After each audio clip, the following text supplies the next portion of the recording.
Cloud Alvares आणि राहुल बासू खातीर advocate Carolina कुलासोन anticipatory बेलाचो अर्ज केला. न्यायालयान तांकां बेल दिवची कारण तांणी ह्या संदर्भात पुराय सहकार्य दिवपाचें उतर दिल्लें आसा म्हण ॲडव्होकेट कुलासोन म्हायती दिल्या. RDX गोवा खातीर पणजेच्यान Gautam Shirodkar.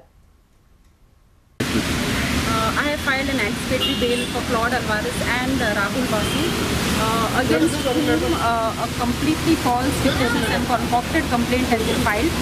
It is an incident which has taken place on the 13th or 12th of May this year, and it is surprising that the police now are seeking custodial interrogation of Claude and Rahul. This is almost a month after the incident. Now, in the say of to my bail application, they have stated that they want him for recovery of some banner or some such thing, which clearly cannot be the ground, because the Supreme Court has repeatedly said, do not arrest people unless there is genuine ground. The offences are very simple in nature, even if they are concocted. Second thing is, Claude has always stated that he is willing and ready for any investigation in the complaint, so not been avoiding the law. And the general grounds for bail is that if he is available, he is willing for investigation, all of that has been made out. So therefore I'm really shocked, but I can understand that political pressures are very strong because the case is of mining.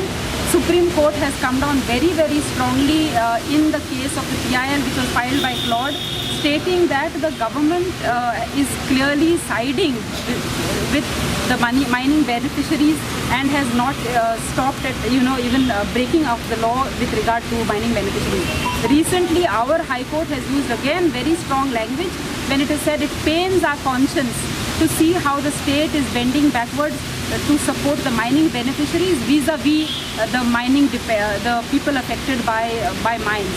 So I can understand that it has dealt a very strong blow. The mining lobby is very strong, so they will be pressurizing to somehow humiliate and put him behind bars, so that in an attempt to thwart or stop his fighting for justice for the mine, in support of the mining affected people, and of course to close the mines because of its degradation to the environment.